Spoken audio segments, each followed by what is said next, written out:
नमस्कार दोस्तों। हमारे देश के लोग बाग हमेशा से दो चीजें देखना बहुत पसंद करते हैं, जिसमें एक है बॉलीवुड तो वहीं दूसरा है क्रिकेट।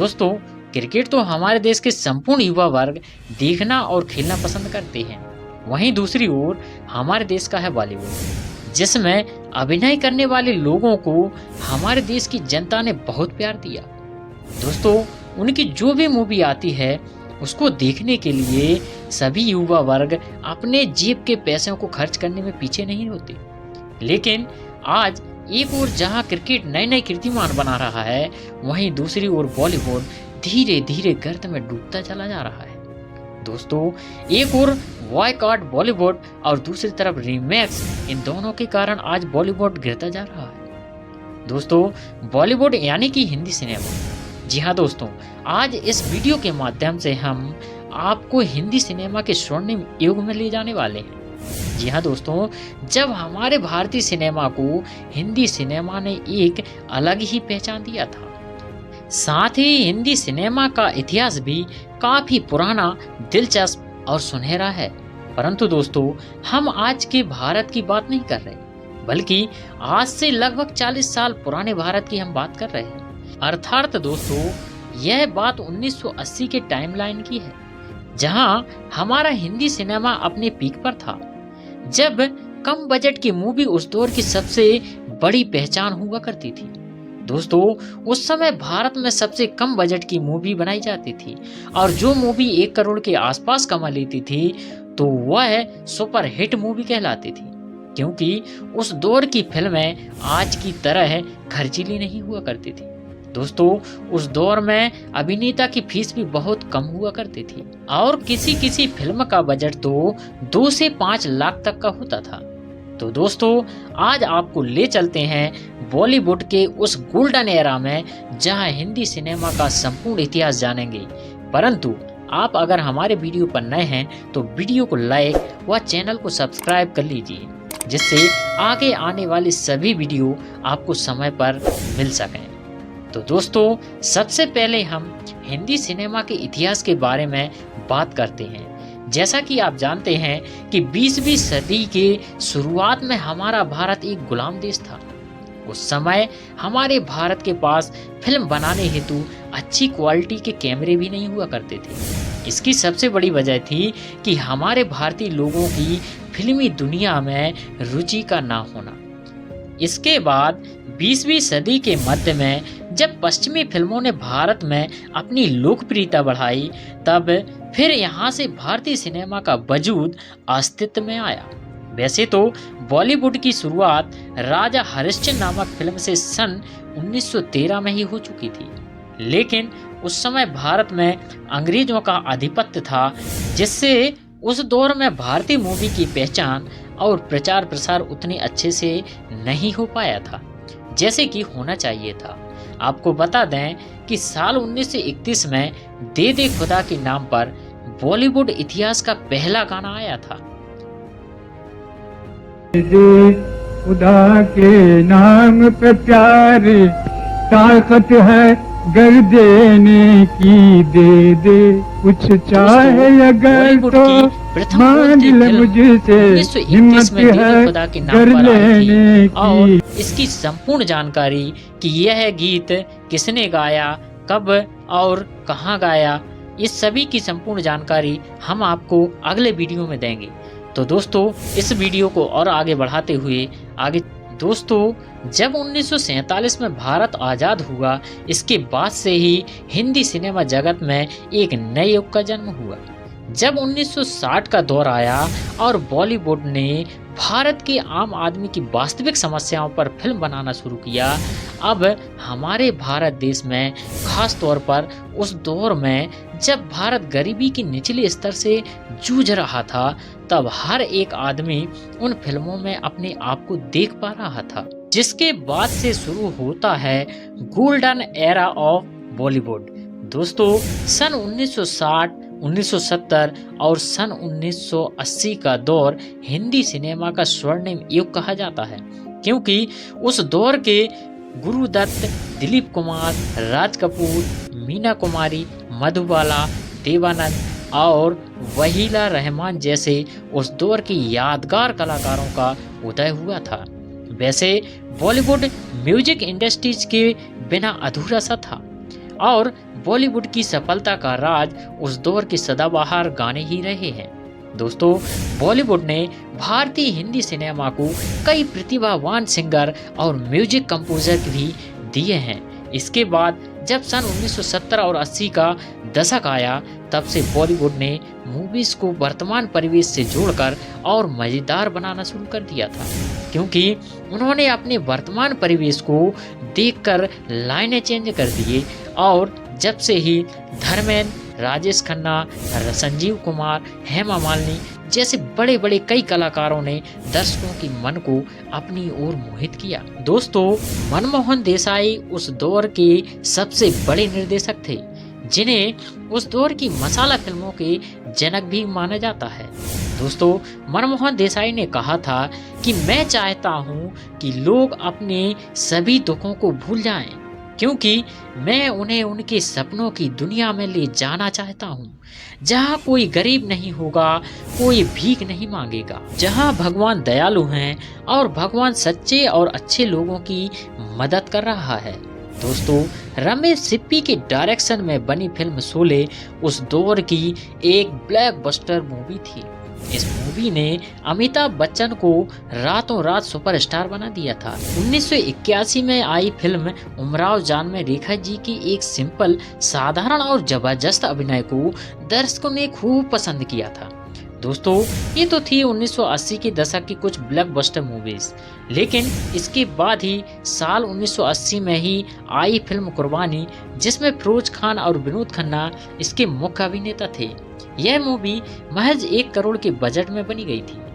इस मूवी ने 6 करोड़ की कमाई की थी और ऑल वर्ल्ड में 12 करोड़ का बॉक्स ऑफिस कलेक्शन भी किया था। ये उस दौर की कुछ ब्लॉकबस्टर मूवी थी। इसके बाद 3 फरवरी 1986 में आई फिल्म क्रांति ने सिनेमा जगत की दुनिया में एक तहलका ही मचा दिया था। आज के समय में भी लोग इस फिल्म को कई बार देखते हैं।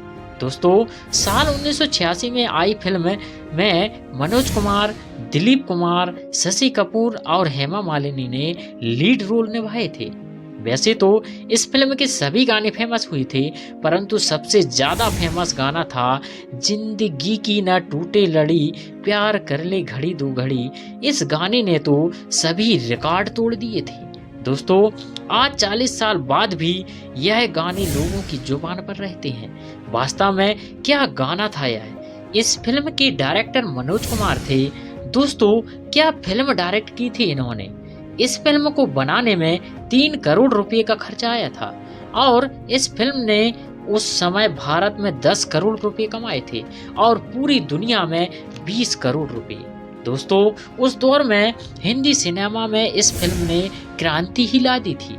इसके बाद 3 दिसंबर 1982 में आई फिल्म विधाता ने बॉक्स ऑफिस में तहलका ही मचा दिया था, जिसमें दिलीप कुमार जी के क्या सुपर हिट डायलॉग थे।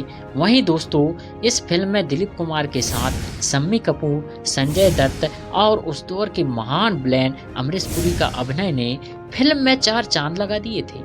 दोस्तों, 2.5 करोड़ रुपए के बजट में बनी इस फिल्म ने पूरे भारत में 8 करोड़ रुपए की कमाई की थी तथा पूरी दुनिया से 16 करोड़ रुपए का कलेक्शन भी किया था।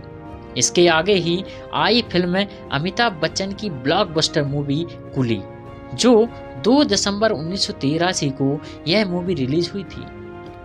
इस पिक्चर में अमिताभ बच्चन के साथ ऋषि कपूर, कादर खान, बेला रहमान मुख्य किरदार में नजर आए थे। इस मूवी को बनाने में कुल खर्च 3 करोड़ रुपए का आया था और इस फिल्म ने भारत से 11 करोड़ रुपए कमाई की थी। इसके आगे ही अगली फिल्म आई थी तोहफा। दोस्तों, 1984 में बनी इस मूवी में उस दौर की महानायिका श्रीदेवी और जितेंद्र इस फिल्म के मुख्य किरदार में थे। इस फिल्म को बनाने में 2 करोड़ रुपए का खर्च आया था और इसने कुल 10 करोड़ रुपए का बॉक्स ऑफिस कलेक्शन किया था। दोस्तों, अब आपको सोचने में मजबूर कर देगा कि जितना इन सभी मूवीज का बजट होता है और जितनी इनकी कमाई होती है, उतने रुपये तो आज 5 मिनट की किमियो करने में आज के कलाकार कमा लेते हैं। उस दौर में फिल्मों से जितनी कमाई होती थी, उससे ज़्यादा तो आज के दौर के यूट्यूबर लगभग 15 से 20 मिनट की शॉर्ट वीडियो डालकर कमा लेते हैं। परंतु दोस्तों, उस जमाने की बात ही कुछ और थी, क्योंकि उस दौर ने हमें राजेश खन्ना, राजकुमार, दिलीप कुमार, अमिताभ बच्चन, धर्मेंद्र, जितेंद्र, अमरीश पुरी, प्रेम चोपड़ा, ऋषि कपूर, मिथुन चक्रवर्ती और शशि कपूर जैसे महानायक दिए। दोस्तों, असली दौर तो इनका था।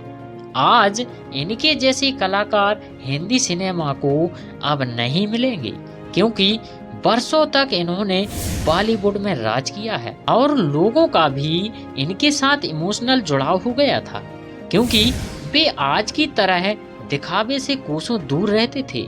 जबकि आज के अभिनेता अपनी कमाई करने के लिए किसी भी हद तक चले जाते हैं। आज का दौर बदल रहा है और उसके साथ ही लोगों का नजरिया और रुचि भी बदल रही है। दोस्तों, एक दौर था जब लोग ब्लैक एंड व्हाइट टीवी पर भी खुश रहते थे। इसके बाद कलर टीवी आई, फिर रेडियो से लेकर ना जाने और कितने मनोरंजन के साधन आए और आगे भी नए नए साधन आते रहेंगे, क्योंकि आज का दौर बदल रहा है और लोगों के पास स्मार्टफोन, लैपटॉप और टैबलेट जैसे कई आधुनिक उपकरण भी आज मौजूद हैं। यूँ कहें तो आज आधुनिकता बढ़ती ही जा रही है और साथ ही सुविधा भी। दोस्तों, आज लोग थिएटर जाने के बदले फिल्मों का इंतजार OTT प्लेटफॉर्म में कर लेते हैं, जैसे अमेज़न, नेटफ्लिक्स और हॉटस्टार। आज इन सभी ने थिएटर की जगह ले लिया है। आज सिनेमा घरों की भीड़ दिनों दिन कम होती जा रही है। दोस्तों, बॉलीवुड खत्म का ड्रीम आज से नहीं बल्कि 80 के दशक से ही चलाया रहा है। वैसे तो दोस्तों, साउथ इंडस्ट्रीज भारतीय सिनेमा में आज से नहीं बल्कि पहले से ही मौजूद है, जैसे श्रीदेवी, जितेंद्र, AR रहमान। ये सभी उस दौर के सुपरस्टार कलाकार हैं और ये सभी साउथ से ही आए हैं। दोस्तों, बॉलीवुड के खत्म होने की चर्चा पहले भी होती रही है, परंतु ये कभी खत्म होने वाली नहीं है, क्योंकि दोस्तों, साल 1980 के दशक में जब सबसे पहले VCR आया था, तब भी लोगों का कहना था कि अब बॉलीवुड खत्म, थिएटर खत्म हो जाएंगे। और अभी भी लोग यही सोच रहे हैं कि शायद अब बॉलीवुड खत्म हो जाएगा, क्योंकि OTT प्लेटफॉर्म आ गए हैं। लेकिन बॉलीवुड कभी खत्म नहीं होगा, क्योंकि समय के साथ चीजें खत्म नहीं होती बल्कि और अधिक नए रूप में निखर कर सामने आती हैं। दोस्तों, किसी नई शुरुआत का मतलब ये नहीं होता कि पुरानी चीजें, यादें खत्म हो जाएंगी।